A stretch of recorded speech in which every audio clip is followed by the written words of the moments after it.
17 বছরে আমি কোনো সুযোগ পাইনি, সাংস্কৃতিক অঙ্গনকে দেখিনি, চোখে দেখিনি, কাজ করতে পারিনি। যখন এসেছি তখন দেখি যে ইন্ডাস্ট্রি আর নেই, বিলুপ্ত হয়ে গেছে। কোথায় কাজ করব, কোথায় গাইব, কি হবে, এসব চিন্তা নিয়ে অনেক অনেক মানে সংশয়ের মধ্যে ছিলাম, এখনও আছি। সিজেপিকে ধন্যবাদ, যে কোনো পরিস্থিতিতেই তারা তাদের ধারাবাহিকতা ধরে রেখেছে। ওদের স্বপ্ন পূরণে পাশে থাকতে পেরে আমরা গর্বিত।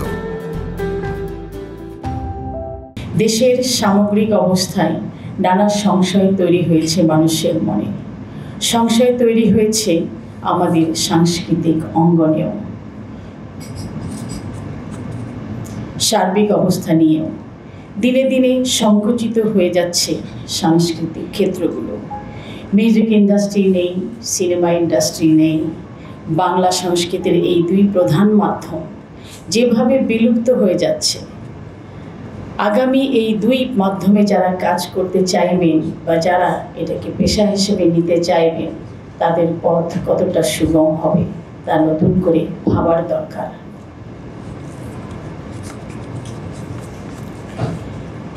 এসব ক্ষেত্রে যেহেতু বেসরকারি বিনিয়োগ কমে যাচ্ছে, আমি মনে করি এক্ষেত্রে সরকারি পৃষ্ঠপোষকতা এখন সময়ের দাবি। কিছু মাধ্যমে কিছু অনুদান আমাদের পূর্ণাঙ্গ সংস্কৃতি রক্ষার জন্য যথেষ্ট নয়। আজকে বাংলাদেশের অত্যন্ত গুরুত্বপূর্ণ সংবাদকর্মীরা আমার সামনে উপবিষ্ট। আমি আপনাদের মাধ্যমেই আমি জানাতে চাই দেশের সকল নাগরিককে এবং দেশের সকল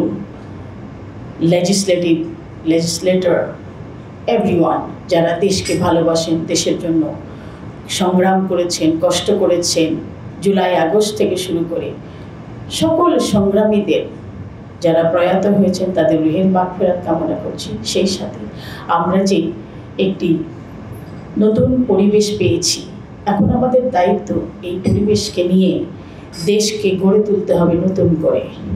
একটা জিনিস খুবই গুরুত্বপূর্ণ আমার কাছে, এটা হচ্ছে একটা দেশ সমৃদ্ধ হয় তখন যখন তার ফাইন্যান্সিয়াল ফ্রিডম থাকে এবং কালচারাল ফ্রিডম থাকে।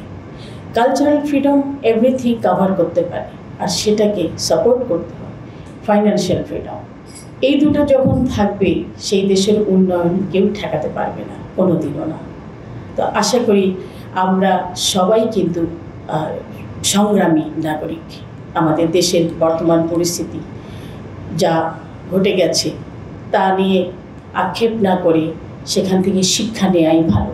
ভবিষ্যৎ সমৃদ্ধ বাংলাদেশ তৈরি করার লক্ষ্যে আমরা সকলে এক হয়ে ঐক্যবদ্ধ হয়ে কাজ করব। এখানে শিল্পী, সংবাদকর্মী কেউ আলাদা নয়, একই পরিবারের মানুষ আমরা। আশা করি আপনাদের প্রোগ্রাম সাকসেসফুল হোক এবং সমৃদ্ধ হোক। আশা করি নতুন শিল্পীদেরকে প্রায়োরিটি দিতে হবে এবং তাদেরকে শেখার বন্দোবস্ত করতে হবে। আগামীতে সিজেপি হোক একটি বৃহত্তর মাধ্যম এবং ইনস্টিটিউশন।